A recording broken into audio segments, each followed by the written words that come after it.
In this video, I'm going to be discussing existentialism, nihilism, as well as a direct perceptual philosophy and how they're all interrelated and connected. And I'm going to start off with discussing primarily existentialism in the context of responding to nihilism, because this is going to be important to the discussion of a direct perceptual philosophy and how we derive meaning from our perceptions, and how meaning is also embedded within perceptions in two different ways, in two importantly different ways. One is more associated with meaningful processing that connects the self to meaning, as well as there's this distinct process in which meaning is just a natural part of our direct perceptions, but might not necessarily be directly connected to the self in any meaningful way, in any way that is significant or and particularly has this sense of meaningfulness that's connoted by it through perceptions, but which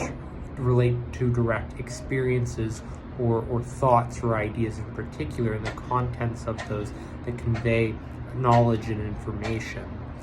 Which is a little bit distinct from how we might think of meaning in this other sense, of the sense of being meaningful and having associated perceptions, motivations, emotions, feelings, actions, and behaviors that give life the qualities that it does, and that relates directly to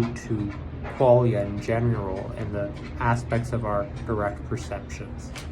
the very component constituents. So going and addressing with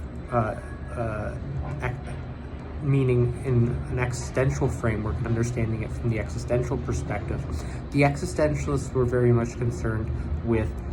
this idea of creating meaning and how individuals might not have any intrinsic meaning in life, but that they could create a meaning, and that meaning could be created from these intrinsic psychological and perceptual processes, through synthesizing that meaning oneself by how one acted in alignment with their values and what mattered to them in particular. But they often neglected that there actually was and is meaning that's embedded in experience, and which we might not necessarily perceive as significant. So they accepted nihilism in many ways in this regard, and there's a sort of cognitive dissonance between how individuals acted in the world and what they believed and perceived in regards to meaning within life and meaning in their life in the context of individual well-being. And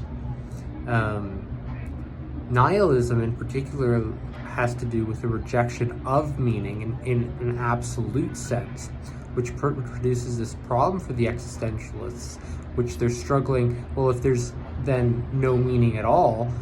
in relation to one's existence, then why does the meaning in life that we create even matter in the first place?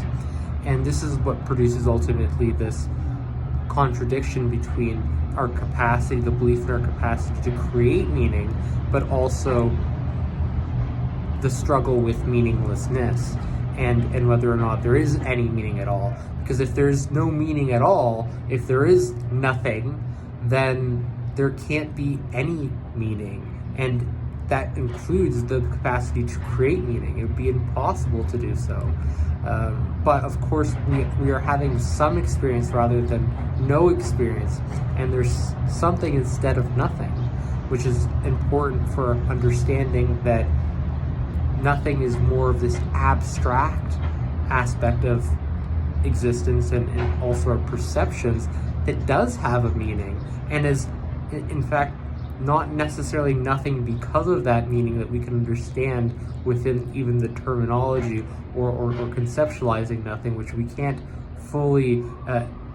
appreciate it as it is, but we can appreciate it in terms of a reduced, minimized category that's typically a label that we put on nothing and connote it, and we can represent it using, for example, empty space, which is still something, right? It's still space, and it has this characteristics of being empty, and there's various degrees of emptiness, right? Voids still can have gas in them, or some particles, and but there's relatively minimal particles and minimal components within that space of nothing, right? But that has more to do with the language that we use and thoughts directly, which convey a distinct type of meaning. And it's not necessarily this meaning that the existentialists were really grappling with, and which we're really interested in also in a direct perceptual philosophy, is this meaningfulness and the sense that life's great, or also the sense of which meaning within our perceptions and our experience, and meaning in regards to the life, allow us to live more fulfilling, worthwhile lives, and promote eudaimonic well-being, facilitate that eudaimonic well-being that's related in response to that overarching question of what ultimately makes a good life and allows us to lead a good life, and to develop our own philosophizing alongside pursuit of that good life through a meaningful process and meaningful expressions in our values. And when we align our perceptions, motivations, emotions, feelings, actions, behaviors, the processes we engage in, the various stimulations and engagements in our lives with our values and what we find meaningful, we can lead more authentic and fulfilling lives that are part and parcel of the good life, and are these components to the good life and what makes a good life. And nihilism often tends to be something that characterizes ill well-being, and it's not necessarily the most optimal way to lead a good life, and at times it comes into contrast of what is a good life, and it has more concern within identifying pathologies, in particular within issues within psychology related to psychological dysfunctions and psychiatric disorders and illness and disease that have this psychophysiological origin relating to the mind, and how the mind impacts the body and our lifespan, and ultimately the quality of our lives. And what a direct perceptual philosophy does is it really integrates this bifurcation in existentialism, this issue with cognitive dissonance, in which on one hand there's the wrestling with the question is, well, is there any meaning at all to life? Because if there's no meaning to life, then can we create a meaning in life?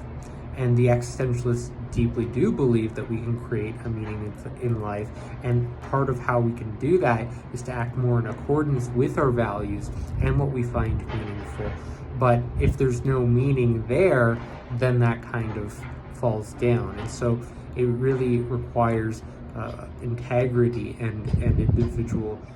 effort, a willed effort in our autonomy to be able to cultivate that more synthetic meaning, which in a direct perceptual philosophy we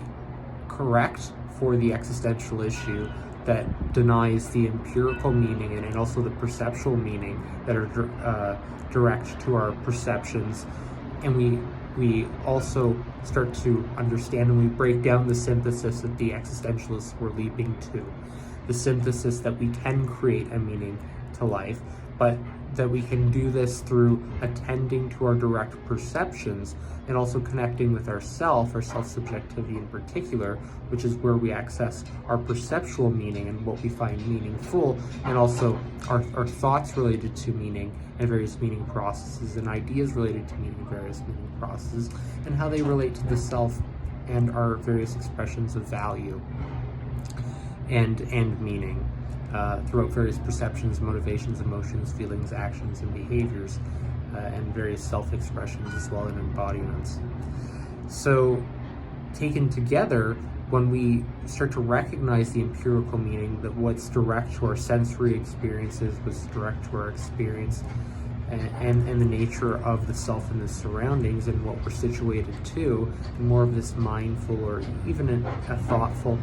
way. And then we also connect that with our perceptual meaning, the contents of our thoughts, our ideas, our self-subjectivity and our unique self-expressions, when we start to merge that, we can start to create more of the meaning in our lives directed through this willingness and align values with what we find meaningful in our everyday experiences, which can allow us to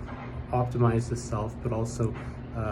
lead a more meaningful life that's conducive to living well, and ultimately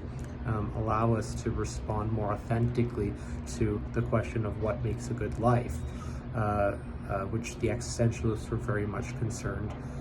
with, and how that also impacted individual welfare and well-being. So that's all I wanted to say for this video. I hope you enjoy. Bye.